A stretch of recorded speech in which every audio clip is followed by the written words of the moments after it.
Good day in the morning. Welcome to another episode of the BlerdDad Podcast, a space where we like to have unfiltered conversations and nerd out about parenthood, fatherhood, all that type of stuff. I'm your host, Glennlawrence, and I'm super excited to be here with you talking, as I always do, about these darn kids, man, and about life, just as a parent, as a parental entity.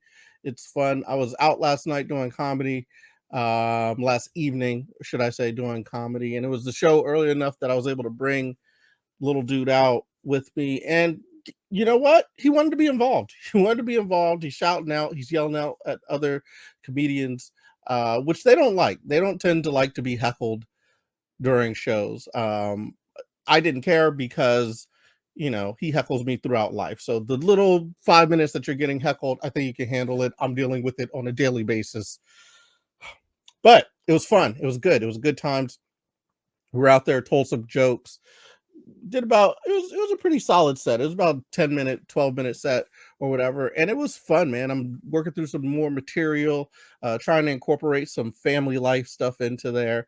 And really just kind of coming into my own. I'm feeling really good about how the comedy thing is going. It's really, really great. So if you got a chance, go check out a show. You can check out levelupcomedy.com. We'll be putting the shows on there.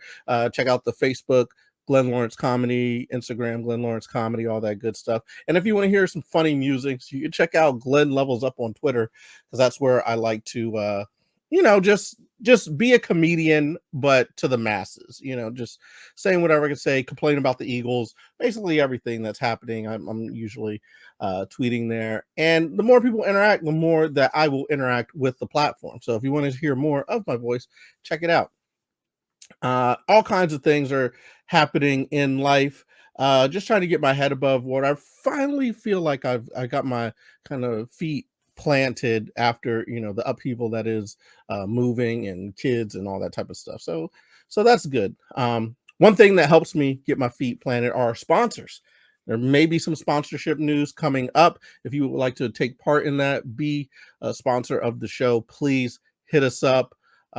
Info at levelupcomedy.com if you want to inquire about rates and stuff. This episode is interesting. I'm doing a lot of businessy talk, and that's because we have a awesome guest today who is a consultant, and she's very business focused. She's in there, but she's also an amazing parent. So Chandra Gore is going to come up in a second, and we're going to talk about that. But before I do that, let me talk about those amazing sponsors that help us keep the lights on. This week, as always, it's theymademewearit. Theymademewearit. It's a husband and wife team, and they are on a mission to help pets discover their fashionable side. So whether you have a Halloween costume you need, or adorable dress, comfy jammies, custom designer gowns, like if there's a doggy prom or a kitty prom, would cats go to prom? I feel like they're a little antisocial. They wouldn't want to go to prom. But for the doggy prom, you definitely could get a custom designer gown. I know they got little sleeves now. They got little socks and scarves. It is the fall season, so a fashionable scarf. Go out there and get that for your pet. We know you want to. You want the pet to do the little swipe thing, where they just throw it over their shoulder and, they look down on the other dogs. If you want that for your pet, holler at theymademewearit. They are an amazing group of people who really want your pet to be fashionable, and they're also very altruistic. They donate some of their proceeds to Hope for Paws, which is an animal rescue organization that works tirelessly to get these pets and animals off the mean street. I guess if it's a pet, it probably wouldn't be on the mean street, but you get what I'm saying. The animals that are on the mean streets, we're trying to get them off there. Hope for Paws helps do that. If you are buying through theymademewearit, then you're also helping Hope for Paws. So it's all a win-win. Your pet gets fashionable, and animals that are on the mean streets get off the mean streets because of Hope for Paws. So I don't know what you're waiting for. I would have already been on the site, theymademewearit, and I will be using code word blerd for 15% at checkout. Now that we have paid the bills, it is time to get into our amazing episode. We have a great guest today. It is Chandra Gore, and she has successful work with entrepreneurs and brands to create foundations for long-term success, and also to gain visibility and outreach by creating and implementing strategies that create brand loyalty and trust with her consulting and public relations firm. She's amazing. Chandra Gore Consulting. You need to holler at them if you need your image to increase, or your stature to increase. Go ahead. She's also the author of several books, and she's a speaker on topics like business strategies, media relations, entrepreneurship, all the things that we like to do here at the BlerdDad Podcast, in addition to talk about these kids and just nerd out about things. So without further ado, I should introduce you to my guest today, Miss Chandra Gore. What is going on, Chandra? Nothing. Wait. Okay, good. It's called catching up. I'm sorry. Everything is good today. Am I moving slow? I'm moving slow. You're a little choppy, but is that just because it's a Thursday morning, or? It's because the fact that I'm out in the country. Oh, okay. Yeah. Okay. Wait, did you move out to the country to get more space or whatever, or what? No, I've been here. I've been out in Stafford. Okay. And they just don't have good internet connection out in Stafford. Even when you plug it up directly to it, it's like, it's sucky. I don't understand. I don't like it. Okay. I don't like it. What about your kids? Are they upset about it? Because I feel like nowadays kids are all about the Wi-Fi. They're all about the connection. So okay, listen. I know we're supposed to talk about them. I know that. I get that.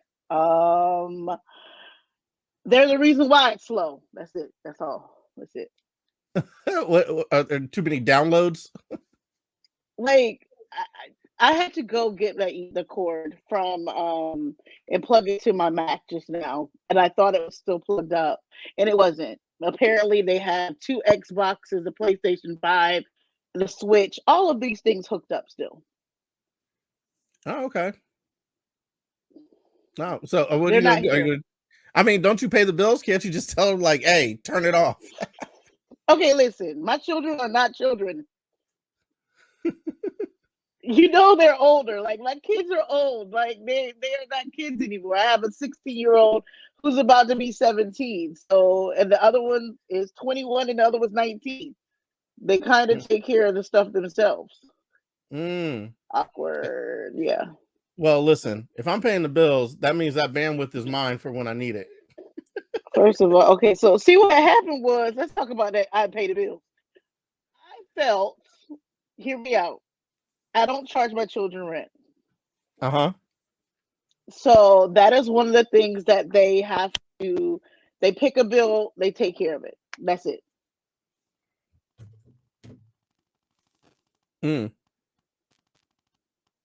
Okay. Oh, wait, I think you froze up. Hello? Oh, okay. I mean, there it is. Is it back? Yeah, I think so. And okay, I gotta do speed up. Okay, good. All right. I think I did. Oh my gosh. 1 second. It's my land. All right. So technical difficulties. This is all part of it, all part of the process.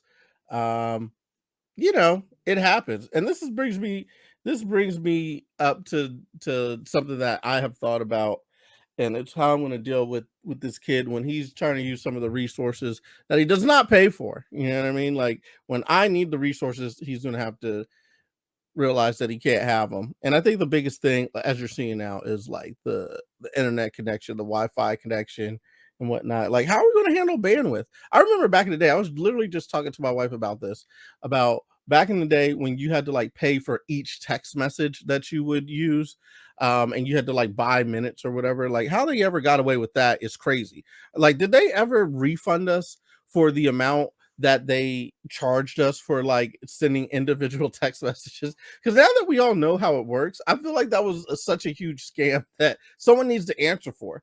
You know what I mean? Like, I sent 1,000 text messages and then they're like, oh, sorry, we're going to charge you 10 cents. Remember, wasn't it like 10 cents per text message?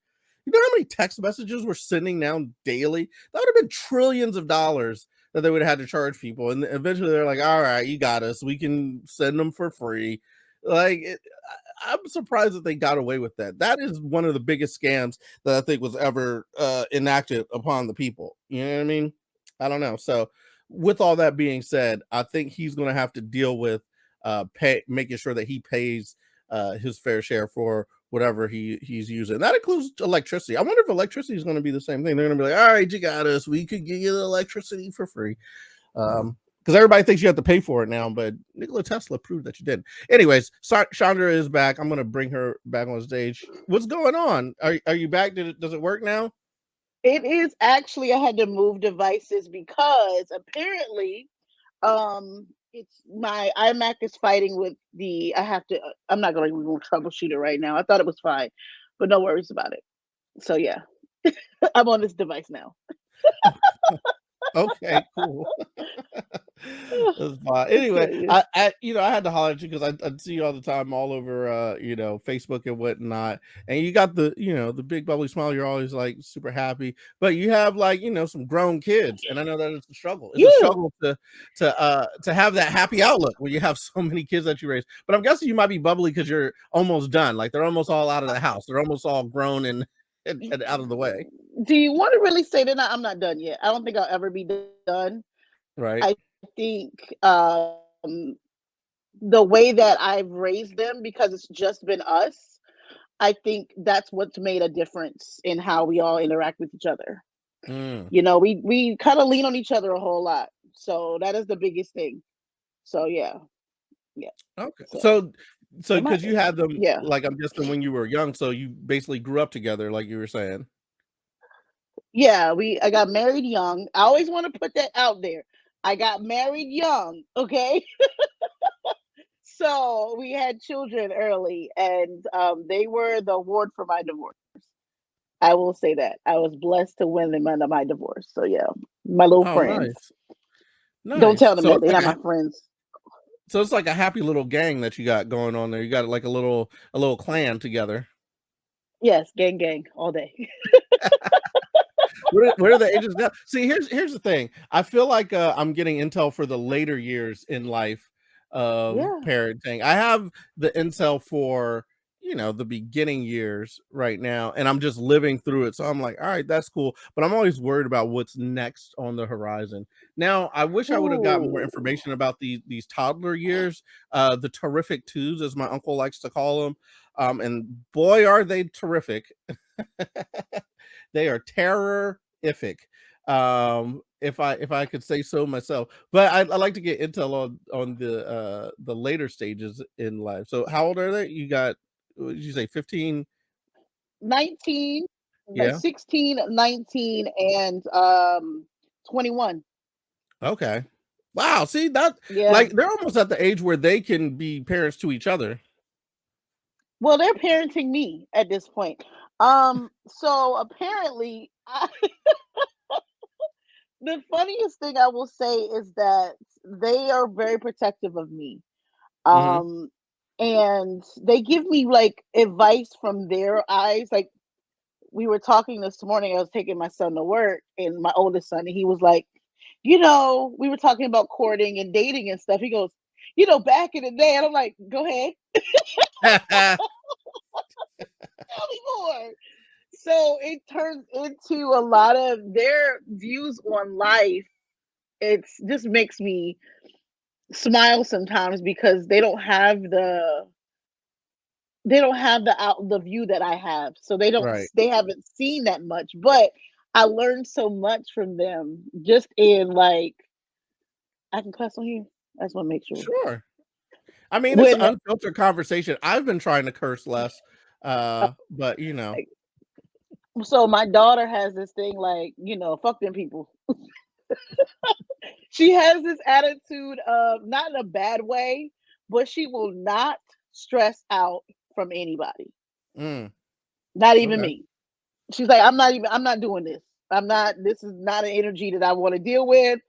And I'm like, she's like me, but like 100 times. And it's like, I raised this. So these later years have been great. Wait, so did you see anything that carried over from when they were like young, like yes, 2, elder 3 personalities to like now to like they're 19? Yes. And do you see any points where like you did or said something when they were young and then like it like manifested when they were Yeah. older. Yeah, And you like were I knew about like my daughter, she never really cried. mhm. And so I was like, she ain't gonna be arguing with nobody. If she want to do something, when she was about 2 years old, 3 years old, and I told her to do something, she didn't want to do it. She would just go sit down and just look at me. I'm like, oh my God, okay, let me just go pick her up and take her where she needs to go. Right. So yeah, like their personalities have really, I saw it at that age. And at toddlers, I'm gonna be honest with you, you are their slave. Mm.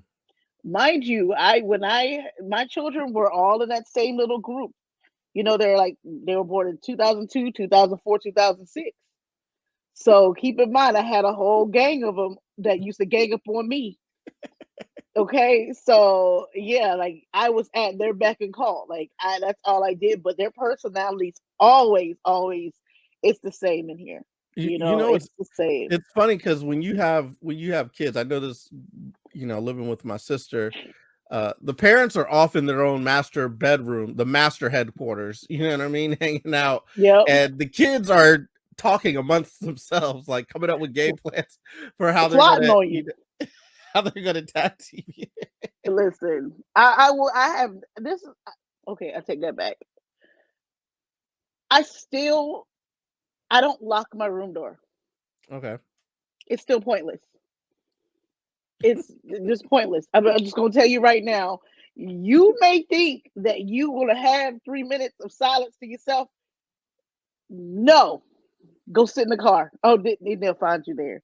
Um, no, Uh, all nope. right.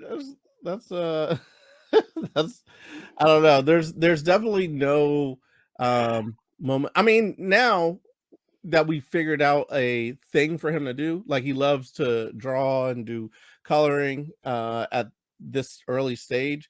So now we figured out an activity that can occupy his time. But before we had that, it was like in the hip pocket, can't go take a shower even, you know what I mean? Like you're taking a shower and he's like pulling back the curtains like psycho. Like, hey, You have one. I just got one, you know? Think about three. Yeah.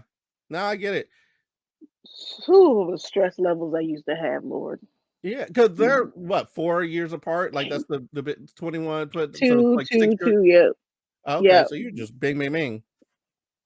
yeah. I was glad, to have them all when I did. I don't think if I say my marriage was a blessing and a curse because one, I didn't like children. Oh, really? Okay, okay. This is what now I'm telling my truths on your podcast. I did not like children. I had never held a baby until I had my son, my oldest son. Really? A newborn. I know that wasn't my thing. People like, oh, hand the baby. No, I'm saying thank you. Um, and mind you, married at 18. So I had this thing where I was going to be married, I had my dogs, we were going to live good. That went out the window. So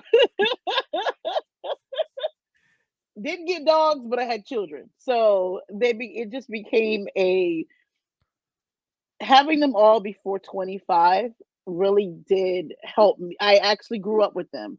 So you're right, what I'm saying? Like we have a bond, we have that. But if I didn't have them when I did, I don't think I would have ever had children. Oh, wow. But so when you had them and you are holding them for the first time, did your heart open up? Was it like the scene from The Grinch where it's just like, and on that Yeah, day his heart grew 3 times? yeah. Was that kind of I what think happened? I think it started when I felt my oldest son kick for the first time. It was like, oh, there's a person. Right. Right. And I think, it just changed all of that. Like I became a nicer person. Okay. I like how it looked like you were trying to hold your smile back in when you said that. I became a nicer person. I I did. I did.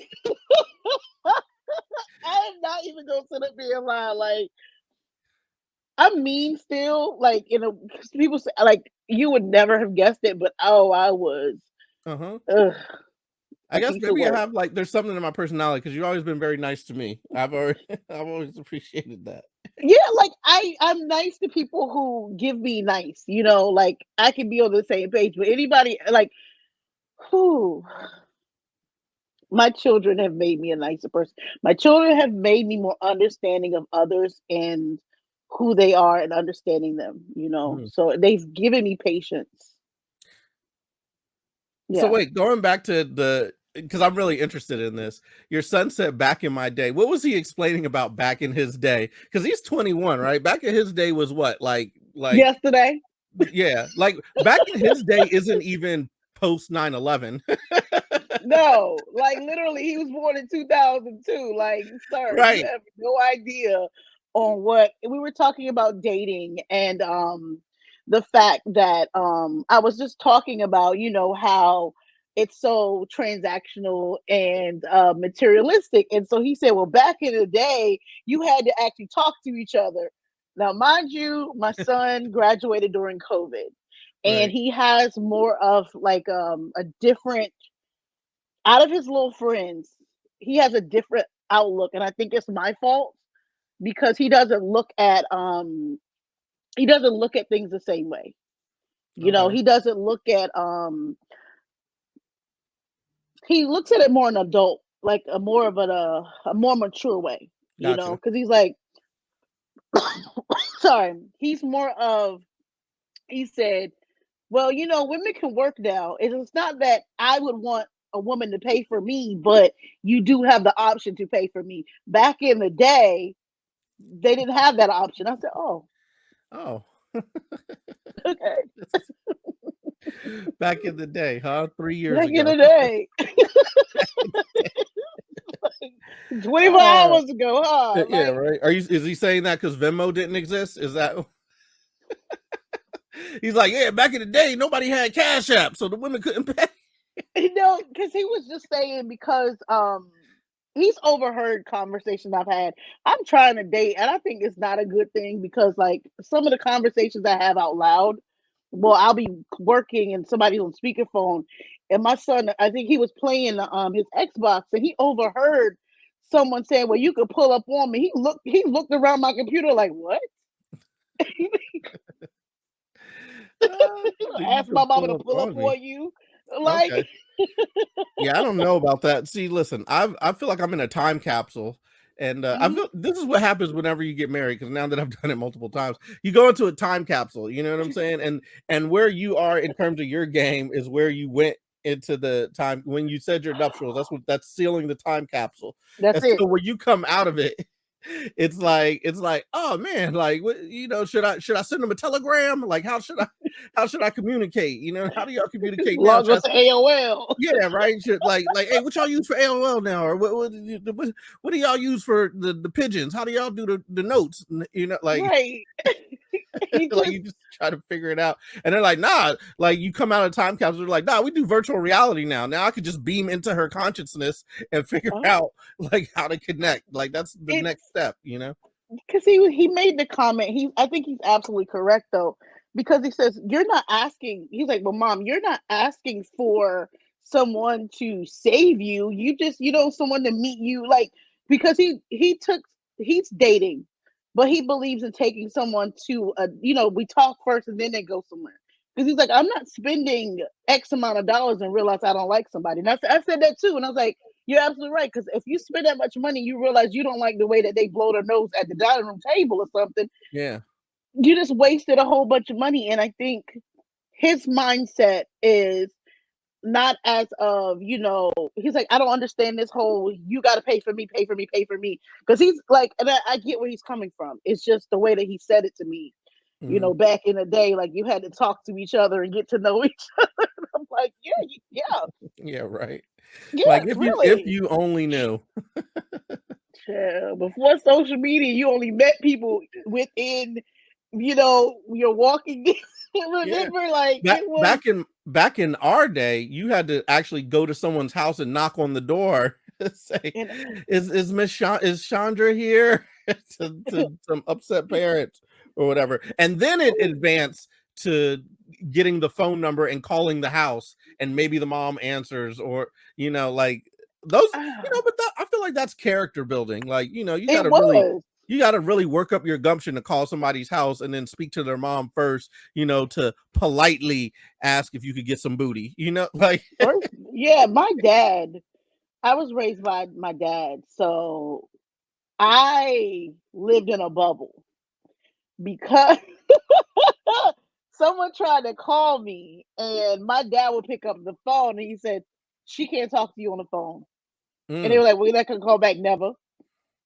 And I was like, dang, okay, cool. So I didn't start dating until he sent me to Virginia to live with my aunt so I can become a girl. Because, raising a right.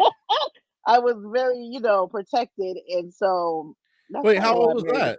If you don't mind me I asking. was 15. I was 15 when I moved to Alexandria.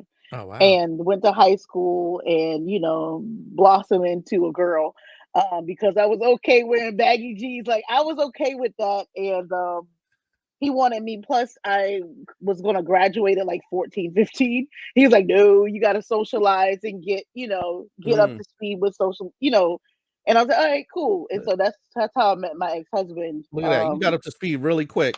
No, actually, you know what's so funny? What's so funny is my dad came up and to visit or whatever, and so it just became really, really cool because my dad met him. He came down to when I went back to South Carolina after I graduated. He came down to South Carolina to talk to my dad and stuff like that, and then we got married 6 months after I turned 18.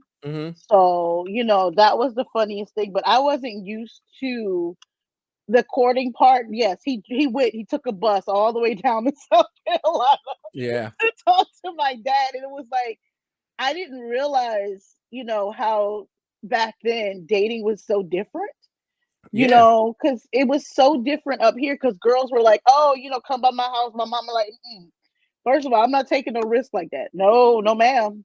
No, ma'am. No, ma'am. Like they would have parties and stuff like that. And it was new for me. And I realized it was normal for everybody else. So everything was different. There was no, how do I put it? Yeah, there wasn't a sheltered situation here. So, listen, you said that your husband had to go take a bus down to South Carolina to go talk to your dad. Now think about that in today's terms. People don't even want to travel. You know what I mean? They don't even take a little ride like across town or what. They want to do everything on text. And I can't I ain't gonna waste my gas meeting up. You know what I mean? Like, how are you supposed to prove that you like somebody nowadays? I feel like it's weird. Like, what are the acts of service that you could do to show that you like somebody nowadays? Because that was a big thing, right? Like him taking that trip is like, oh, he really cared. Like this is really, because that's where I was at. He came where I was at. Yeah, he really did. And I was like, oh, and my dad was like, still don't like him. Did they ever warm up or did it? No. Maybe you knew something because that's y'all ended up being. He did, and you know what? God rest my dad's soul. He was absolutely correct. I had to see it through. Right. I made a decision. I had to see it all the way through. Okay, and it was one of the best and the worst decisions I've ever made. But yeah, I learned then, like, yeah, nobody does that anymore. No one goes that, to show somebody because it's like men are like, oh, she got to prove she want me. Okay, she talked to you. Yeah, that's true. But you know what? Listen, there's some deceit out there. So she could talk to you, but then it's like, what is the angle? You know what I mean? And I think this is important. What do you need today? Yeah, right. But this is important because when you have kids, you have basically picked a partner to raise another person. And I don't think a lot of people think of it in that terms. They look at I'm trying to get this thing or do this thing or get this feeling, you know what I mean? Get my quick little, what you call it in. And they don't realize like, okay, the offshoot is that now you're raising like a person and you have picked another person to raise a person with. And sometimes it doesn't coincide. You know what I mean? So when you have these people who are courting and doing things, you're like, okay, this person, they know how to sacrifice or do something or to show interest in another person. So hopefully that'll lead into raising kids well. Because someone made the comment when I said I was divorced. Oh, you should have picked better. that when people say that, it makes me so angry, Mhm. because the person that you marry and the person that you build your life with, you're ever evolving, right? Yeah. So, and that's one of the things I tell my children all the time, because my youngest son, he's like a ladies, like I have never seen a young boy. Ladies love him. I can't take that away from him. He is who he is, right? But I say the girl you like today, she's not going to be the same girl you like tomorrow. Like, she's going to change. Y'all are going to evolve. You are going to grow. No, it's not. Preach. Tell it. You're not. Listen, It's the first time I got married or whatever, I was talking to my boss, and I was just like, yeah, it's great. We've been together for a while. It's good or whatever. And it's like, we're doing this marriage thing. He's like, oh, good luck. I was like, it's fine. Nothing's going to change. And the way that, like, him and some of the other coworkers who were male, like, laughed at me, I was like, and in my mind, I'm laughing at them like, what are you talking? Like, I know that nothing's going to change. And then you get married, nothing changed. Now, luckily, that didn't work out or whatever, and then we didn't have kids, so it's fine. And now I'm in this other blissful union, and we have a beautiful little nugget that has arrived from that. So things worked out, but it's just funny how you don't think things are going to change. It's like it is drastically. Can I ask you, since you're a woman, what is it about that signature, that little piece of paper, that makes y'all be like, oh, now it's time to switch up? what's so funny was it wasn't me that changed. I think Mm-hmm.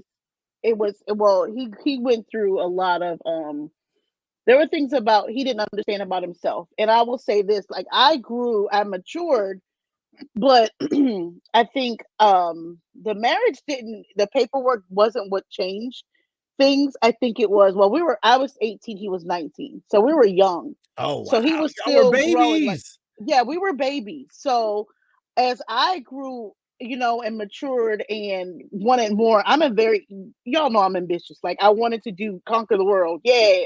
But he didn't feel like he could keep up with that. And me not understanding, like, you're in a marriage, you're a union, me not understanding how to articulate that and say, listen, you could do things at your own pace. I'm still going to take care of things. Because when I bought my house or whatever, I had my house built for my birthday. No one in his family ever had done that, so he felt some type of way. And Yeah. I didn't know how he couldn't articulate that to me. And I didn't think that I was doing anything bad. But then when I look back, it wasn't that understanding, like, maybe he's not ready for these major changes. And then we had children on top of that. I was pregnant with my youngest son. And I was going, thinking it was like my job to make sure we had all these milestones, Yeah. and realizing that even though I did take care of him, I made sure, I was the stereotypical Southern woman. Like, if he wanted fresh food every day, I cooked every day. I would work all day, come home, cook, all of those things. And I realized that, now, like, looking back on it, I did not have the way, I didn't know how to understand him, and he didn't know how to articulate, and it's vice versa. So that's where I think the breakdown, and that's where things happened that, brought the end of our marriage. But I will say I learned from that. You know what I'm saying? And marriage will either bring out the best of somebody or the worst of someone, because it's how the mindset you go into it. Because some women think that, oh, I own you now, I have paperwork. No, lady, crazy, stop it. Because I can only speak from a woman's point of view. Right. Some women do think like that. I own you. I own you. I'm like, no, that is not a contract for you to. That's not your slave. That's your partner. That's a person you become one with. Where is this whole mindset of you're mine? And I'm like, be Yeah. possessed. Yeah, that whole that's just Yeah. crazy. Yeah, it happens like that. I mean, that's the biggest thing. Communication is the biggest thing. And it's funny how now, you're like out of it, and you're able to look back and be like, oh, I was doing this, and had I communicated that, and if this person had been able to communicate back to me like, well, I'm feeling insecure because of this, you're doing so much, and I feel like like once that communication happens, it's like totally different. And I am thankful for the fact that I've been through it once, because now in this relationship I can communicate better. I can talk better about what I want and be like very, very clear about, things I want, and then also help, my partner communicate back with me, because they necessarily might not have that knowledge, especially when you have like one person who's been married before and then another person who's going into it the first time. And like when you were young, that first time, you can't ever get back that joy or that naivete, I guess, not in a bad way, but in just that bliss of that marital bliss. You can't get that back once you've been through it before. I'm a hopeless romantic, and I will say that. Like, I will always, I think my subsequent subsequent bad decisions, after my marriage, I wish. Okay, listen, I gotta laugh at myself because I have made some poor decisions. I went in with. You ever look back at the exes and be like, what was I thinking on that one? Like, how did I ever think that was gonna work? I literally, like, all three of them, I think I could probably push them off a cliff and would not feel bad. Oh no. Nope.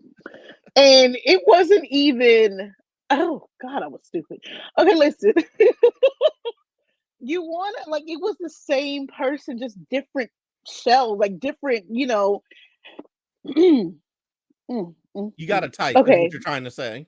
No, and you know what? I had to realize that mindset that I had to save people and give them the life that they say they wanted, or enhance their life, and realizing you cannot enhance garbage. So I learned my lesson. My therapist said I did. She said I won, because I identified that within myself, and I can't do that again. And I realized that, if I never would have gotten married, I would have never been through. I'm thankful that I've gone through all the stuff I've gone through, because it made me learn more about myself. And also, and this is the craziest part, it made me a better parent, because dealing with those different situations and those different individuals allowed for me to be able to give that advice to my children, so that they don't make the mistakes, or they saw me go through things. And that's one of the things I used to beat myself up about, was I was so selective, and only a few people have been around my children, but I still was like, I should have chose better. But then again, they have that discernment now. If that makes sense. Yeah, they can see it now too, because that's the hardest thing that we actually have been talking about is, at this young age, there's a lot of formative things, and it's like, how much of a bubble do you keep them in? How much protection do you give them, and how much do you just have to let them, touch that little thing that's hot, or go run off and, like fall off the jungle gym or whatever. Like, that's the hardest thing. And those things are easy, like stove or falling off the jungle gym, like touching a hot person, a toxic person, that's totally different. You know what I mean? Like how much of, for instance, to your dad's point, he was like, I don't like this person, I'm doing everything I can to keep this barrier. But how much of you can you like put them in a bubble and get them away from talking to other people or dealing with other people? You know what I mean? Like, that's a very hard thing to discern, because it's almost interesting. Like, I see it now when other parents are like, I don't want you hanging out with that person. You know what I mean? And when you see it in like a movie or something, or you see it like, dang, that seems messed up. But sometimes parents are trying to protect their kids from, like, listen, I know what type of person that is. I'm surprised, though, not surprised, but I'm thankful for those lessons. Like, I realize now, like, my dad was like, he said that about my ex-husband, he's not gonna be able to keep up with you. I was like, Daddy, what do you mean? And I really came from a very privileged, background. Like, my dad made sure he took care of a lot of things for me and stuff like that. Like, I didn't have to want for anything. Like, if I think my allowance was, one of those things where I still chose to work hard, right? I still chose to go out and work or whatever, because that's my mindset. Like if I put a goal that I wanted to make, I wanted to save $20,000, I did it. Mm. It took me 4 months. I worked 4 jobs. I did it, right? So those types of things, like I made those milestones for myself, and my dad was like, he's not gonna be able to keep up with you. Your mindset is so different. And looking back on it now, like I talked to him a couple of years ago, I was like, what did I do so wrong? You know what I'm saying? He said it. It wasn't you. I felt like I was an anchor around your. I felt like I was keeping you and holding you back. I was like, dang. It took us being in our 30s to have that conversation. When you were having that conversation, did you feel like your dad on your shoulder being like, I told you so? Don't do that yet. Like that's as a dad, as like a father and a husband now, sometimes I feel like I've been telling something, I'll be like, listen, this is what's about to happen, and then there's no listen to, and then it comes back. It's just like you don't want to say it, but you feel it. It's like, I told you so. I told you. I myself doing that to these kids. Like I really do. Like I told you. Right. I told Yeah, you you just look at them like, and the funny thing is when you're young, you really think you like are getting away with something, or you really think you do know. And then it's like it comes back around. And the thing that I excuse me, the thing that I don't particularly like is if I told you so and then it happens and then you pretend like I didn't tell you so. Because now I got to tell you I told you so. Like if you can recognize I told you so, I ain't got to say it. I'll just look at you. But because my youngest son, I will say this, like he has my whole face. And okay, so he was on punishment, right? And so his chore, he only has two things to do: wash the dishes and take the trash out. He was on punishment, so he was grabbing one bag of trash. I said, if you're gonna go out there and talk to your friends or whatever, you know what I'm saying, just don't stay out that long. Right. Mind you, his friends live like, when they live close, right? I'm not gonna go talk to my friends. He threw a whole temper tantrum, right? Ran upstairs, threw the trash down, ran upstairs. I said, okay. I counted. I was like, somebody rang the doorbell. I said, he's coming. I said, well, take the trash out. He goes, I know. I told him all he had to do was be honest with you. I said, I know. That's all he had to do was tell me. I already knew. Like, I know my children. Like, and so he got so angry. And I keep reiterating to him, it's pointless to lie to me, dude. Yeah, that's I feel like a lot of times when I'm doing these episodes, I'm hoping that Morgan will listen to them later, and if he's listened to this episode, just realize you're not getting away with it. Like in your mind, your wheels, you're like, "Ooh, I got the perfect way to get away with it." And it's like, Dad already knows, Mom already knows. We've been there before. You know what I mean? We're pretty savvy, and if you get away with it, it's probably because we were just too tired to not let you do that. I was just about to say that. I don't even want to say that. I'm tired. I don't want to deal with it. I'm like, I could catch you in this lie, but I'm not. And it's funny as I got older and I made that realization, like, oh damn, y'all knew the whole time. And did. It did. It's like I told you so. Here's another fact, because you are a great mother. You're a mother to the kids. I know you're always giving them great advice, but your consulting company gives great advice to businesses, and that is something that I also think is amazing. One, because we're trying to start, this whole platform here, and I think it's good, it's going well, but we could always use some help, always use some insight. Tell us a little bit more about Chandra Gore Consulting and how all that works, and just like what you provide and how much joy it brings to you to help other people grow their brand. It's so crazy because it's like, okay, so my consulting and public relations firm, like my goal, and anybody that I work with, is to make sure they know that I'm actually looking at it as if it's my own business. And for me, it takes a lot of pride. You have to take ownership of it and then believe in it. I don't take projects that I don't believe in. I don't work with people who I don't believe it's being genuine. And I know that's crazy because everybody say, oh, it's money. If I have to deal like this kind of a business, this being on this kind of connection with a business and a people, I have to make sure it's authentic because I'm an authentic person. I'm always going to be me. But when I see a business or a brand and I'm fully behind it, it makes me happy. Like I can't help but smile. Like this is what's going to happen. We're going to work, do our best to make sure you meet all of your goals, and I'm going to make sure you have realistic expectations, realistic timelines, and it's one of those things that makes me so happy to see the success on the other side. And there's it makes me smile when I work with someone or work with individuals and they know what they want. It's their baby. Your business and your brand is your baby, and you wouldn't want to just hand your baby off to some serial killer. Yeah, right. And that's what happens when you go to these other businesses and they help out and they just kind of like, they'll bleed it dry and then, there's nothing left of it, or they'll It's just a extract a number lot to from it. them. Yeah. And So, so what do you do? Like, what's the first thing you do? What's the first thing you look at when you're looking at a business? Like, so the first thing I do when they fill out, I have a form that I have people, and it's real questions. What are your expectations? What do you want to accomplish? Where do you see yourself? What are your goals? Those types of questions, because sometimes when you're in the midst of answering all of those questions, you'll check yourself and like, whoa, wait a minute, let me step back for a second. Before I enter into working with someone, those questions are there to prompt an individual to figure out, okay, listen, do I need to work with her right now?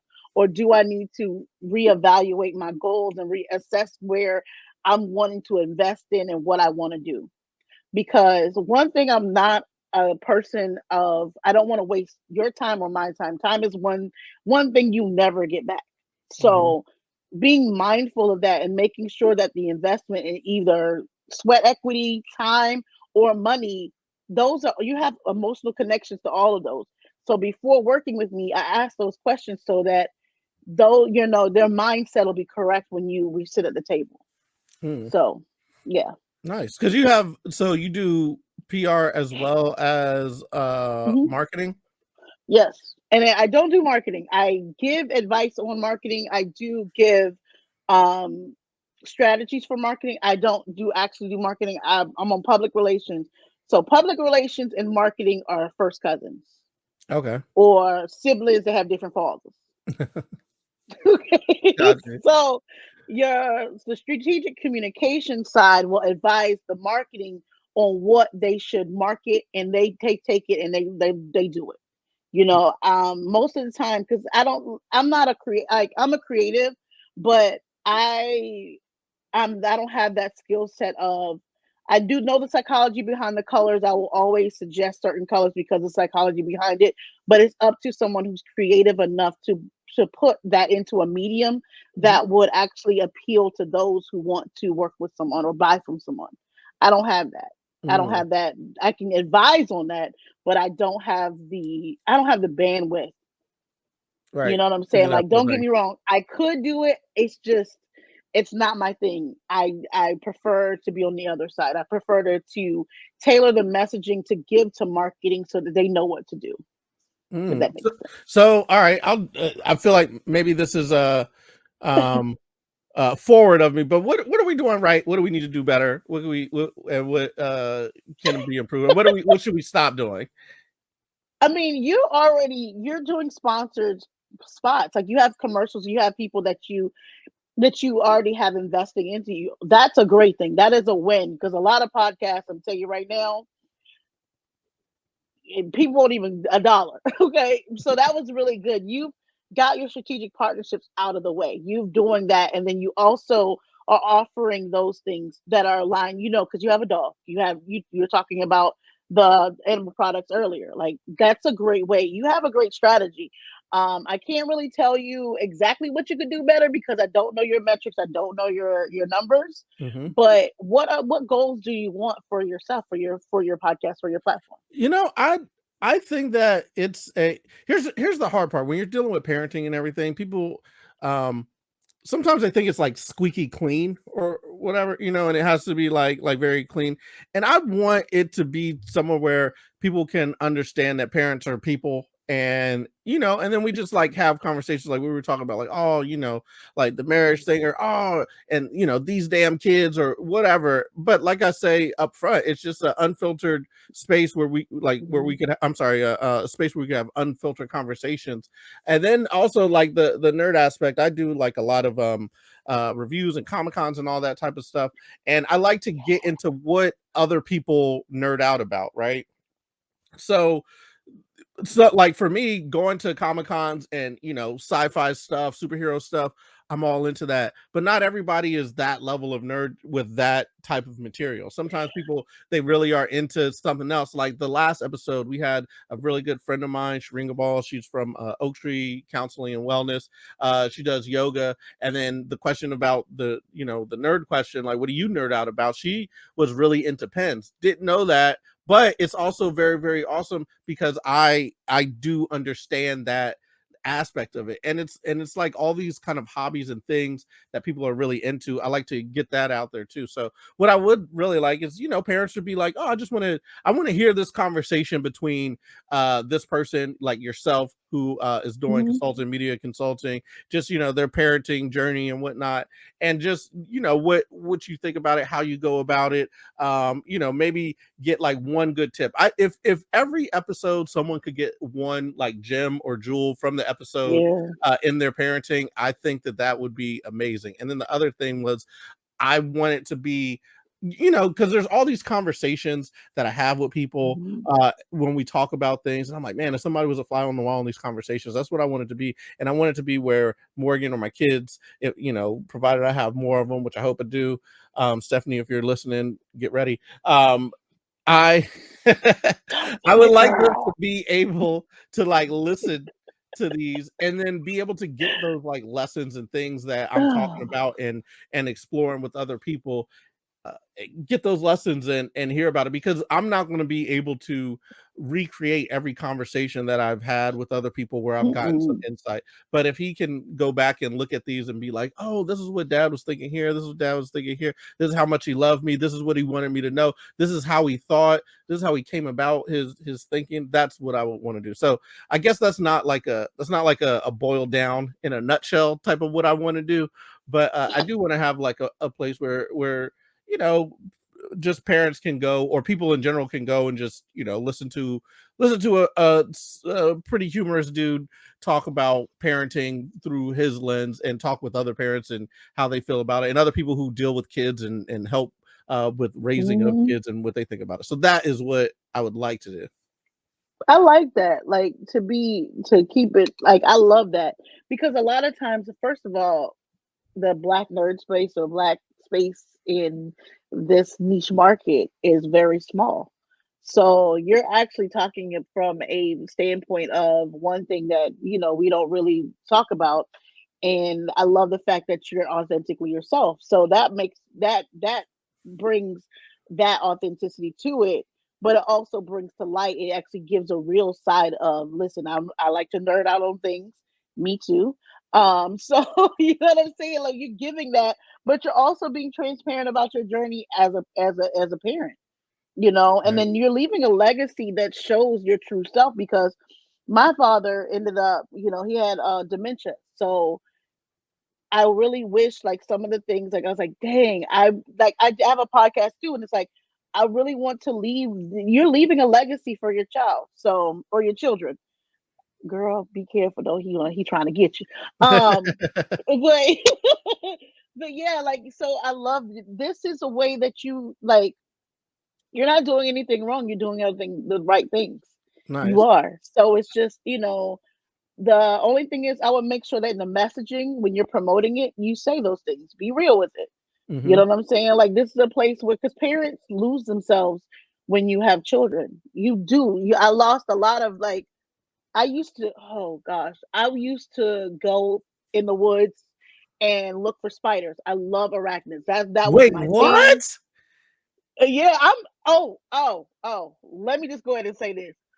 If the world, all the technology was to go away, I could live.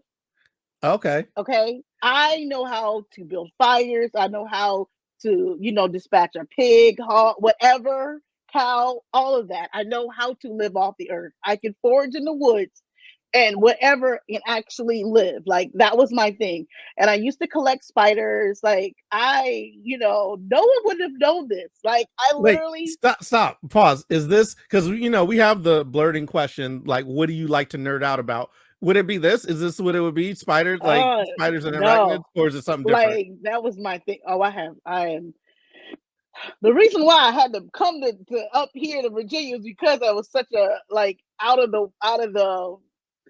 I was such a nerd. Like I read textbooks for fun, like, and I still do. But books are my thing. Like, that's the Okay. one thing I will always like. I literally have no more space.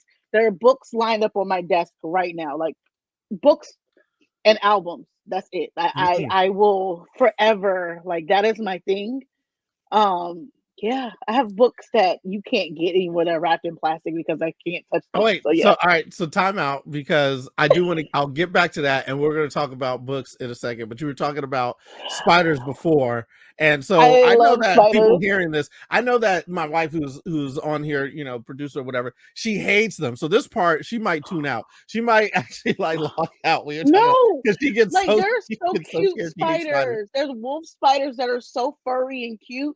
You can find them here. Like you can find them. There's also the green. There's this beautiful green spider. Like there's so spiders are so amazing. Like there's so many different varieties and versions of them. Like not all of them are bad. Like I did have a couple of brown recluse spiders and black widows, but that's besides the point. Okay, Mm-hmm. they are beautiful, beautiful, and it's the prettier they are, the deadly they are. Yeah. I know. Listen, my wife, when she sees a spider, she wants to kill it, and I'm always like, no, No, I'll take it. I'll take it outside, and I'll be like, no, because the spiders they eat the other bugs and they help yes, like lessen the bug population, right? And she's like, I don't care, kill it, get it out of here, murderer. No, murder. You hear that, Stephanie? Next time you step on a spider, I'll be like, murderer. don't kill them because I'm just gonna. They really do keep flies and all types of insects and stuff. It keeps the population up. It's called balance, okay? Balance. And spiders, just knowing, like, even when they make their little egg sac, the little silk. It's amazing to see. Like I love the webs. I love all of those things. So when that used to be my thing. Like I used to go in the woods. I got bitten by I got a goose egg on my leg. I got bitten Mm. by a spider.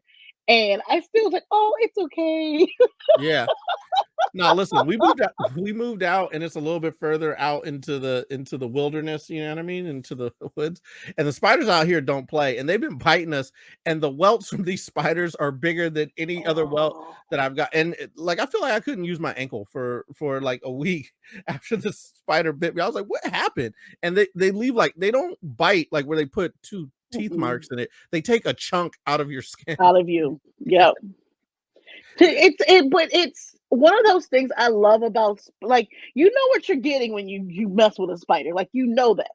You know that they're gonna bite you or they're gonna sting you. Either way, just be respectful of their space.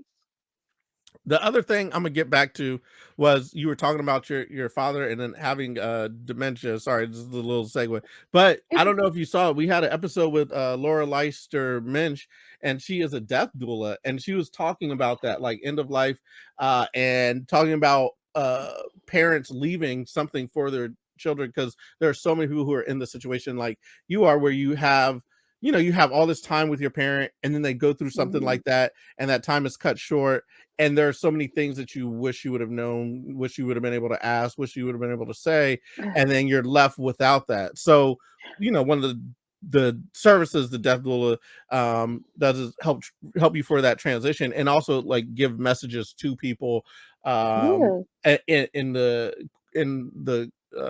in the case that something happened to you, or if you're going through Mhm. something or whatever. You should check out that episode. She's on here Yeah, too. I don't know if you look at it. I'll I send love I'll send you the link to it.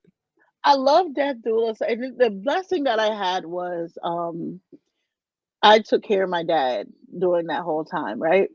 So I learned so much about him, and it was some days I get sad because he was my best friend. He is my best friend. So, I mean, and that's the biggest thing people don't, a lot of people don't realize. I just talk to my dad 5 and 6 times a day. Like it Mm. was, all the time. And then when he came to live with me, it was like, I would be always my kids, everybody. I was always with my dad. We did everything. He even went to school with my oldest son because he wanted to, he wanted to make sure he was banking those memories, I think, in a way. But I think learning so much about him and what he wanted his end of life to be.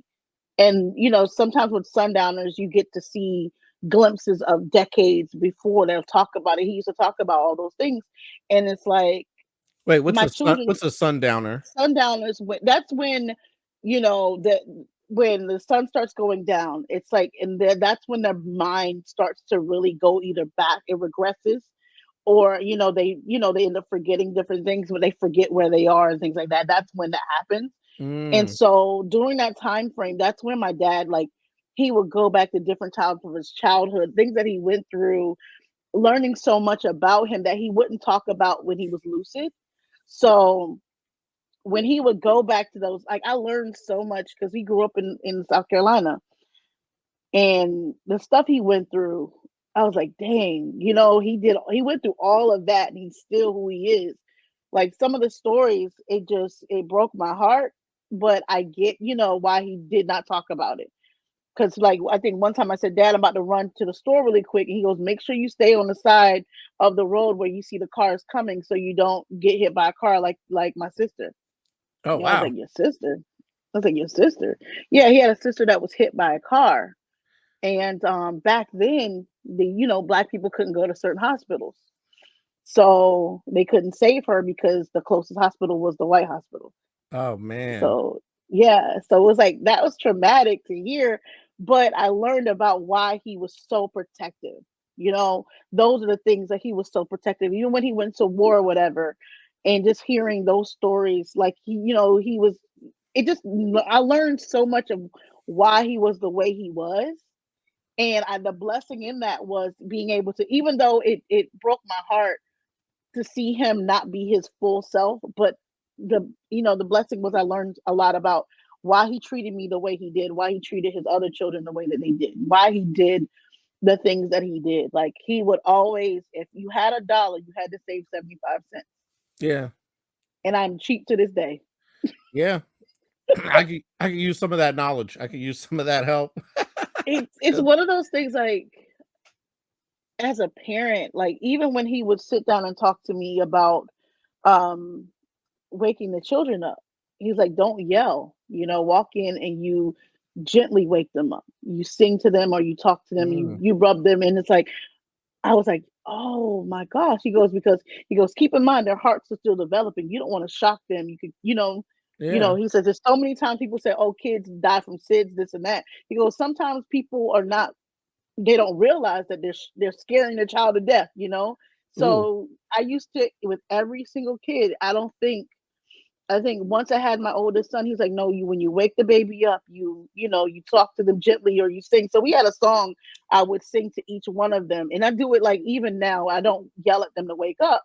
Yeah. I kind of gently, talk to them because I don't want to scare them, and it's like that kind of stuff. That Yeah. Wait, parenting, him living does with that me all work? those. Does that work in reverse? Because he wakes us up and it is not gentle. He wakes us up like, ah! Kids don't have no filter. Kids don't have a filter. But if you start to tell him, like, no, if you want me to wake up, this is what you can do. Like, be nice to mommy, be nice to daddy. Yeah. It's not nice to yell at that, because I think my youngest son, okay, listen, that one there, okay, listen, it's like me on steroids. I get it. I understand it. He used to run like full speed and jump. I could have had a heart attack Yeah. numerous times. So we actually had to teach him not to do that. Yeah. I mean, not saying that he still does that to this day. Uh, I can dig it. but What yeah, it's what one other thing that you were talking about is your love for books, and I just would point out my mother is a author, so I don't know if she's written like 30 books, and yeah, And she's like, every time I turn around, she's like written like another one. She has another one. It's RYCJ. I'll send you the link to that too, because she has like a Send lot me of that. books, and she's always doing stuff and whatnot. I always love talking about that, because I'm like, Mom, you be doing it. I don't think you understand how amazing that is to like have that many things that are published. Like these are physical books. Like you could, you know what I mean? Like actually grab, which I I'm think is working super on cool. my next. I was supposed to release one in February, another book of poetry, and then Uh-huh. I got sidetracked writing a book about being a helpmate, and then I got sidetracked on writing a book about the shenanigans that publicists go through. Mm, So technically, I'm sitting on 3 books at the moment, hmm. but eh, Yeah. when they come out, They come out. Y'all I should mean, chat. I they're think y'all I good. think y'all would enjoy each other's talk, because she loves, but bubbly personality, just like yours. And I feel like y'all would really connect on that. So y'all should Like chat about that. literally, But so I'm so serious. I have books like so they're right, like stacked up. One, everywhere. 2, 3, 4, Uh, 5, 6, 7, 8 books right here. 3 over here. just Yeah, so I many. have a lot of So books. all right. So we did ask before the blurted question. What do you like nerding out about? If you had to give your official answer, this is Who Wants to Be a Millionaire? Final answer. What do you like to nerd out about? This is the blurting question.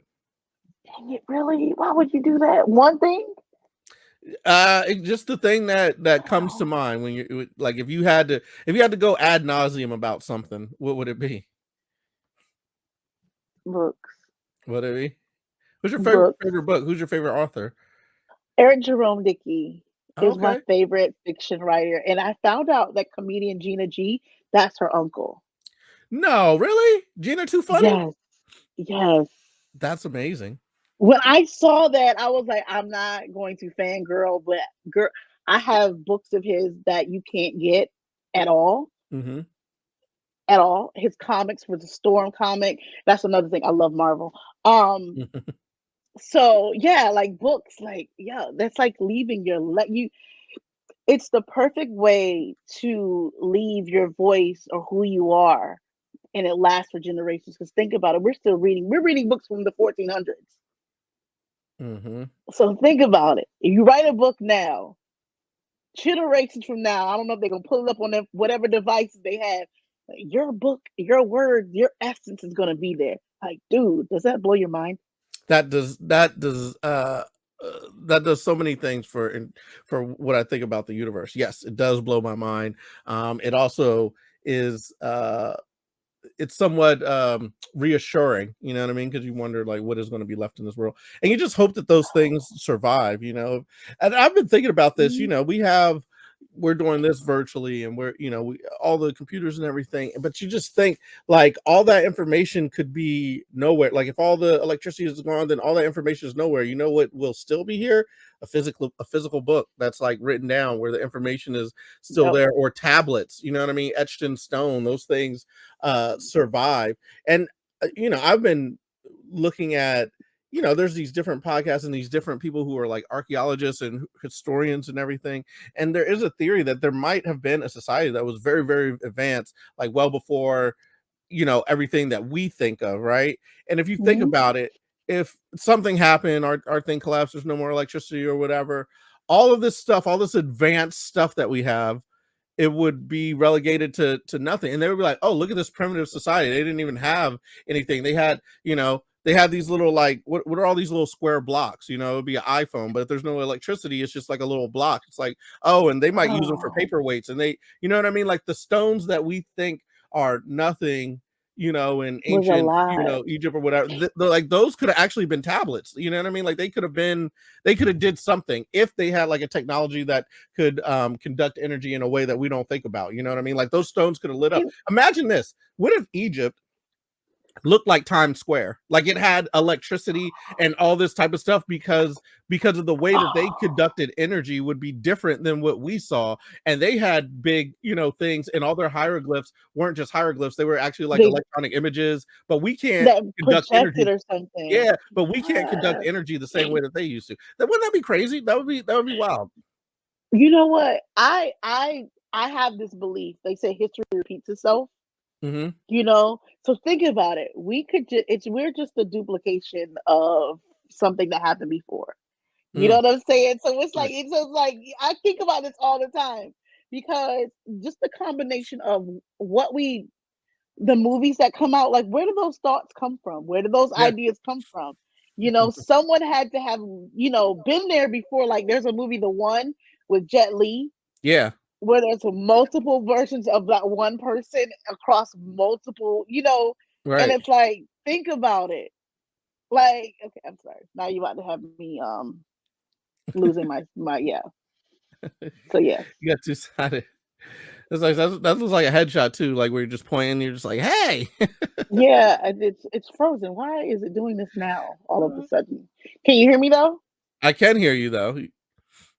Okay, it's frozen. I don't know what's going on in my life. Maybe it'll come back. Yep.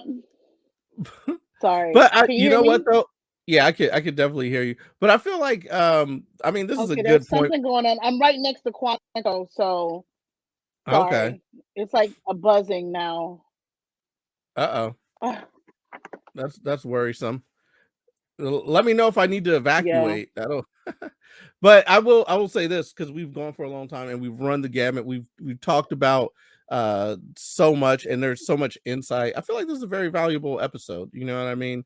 And I think that a lot of people will be well served to check it out. They'll be well served to go check you out at Chandra Gore Consulting. I'm gonna put your socials and whatnot up on the screen so people can see them because you're providing an amazing service. We told you so. You should be listening to this podcast because what we do is we make sure that you get all the information you need to raise these chillins, and it's an unfiltered conversation. You got to watch your language. You just come in here and talk about how you feel about them. But our guest was amazing this week. Chandra Gore, you can follow her at C Gore Consults on IG, Chandra Gore Consulting on Facebook, chandragoreconsulting.com, Amazon.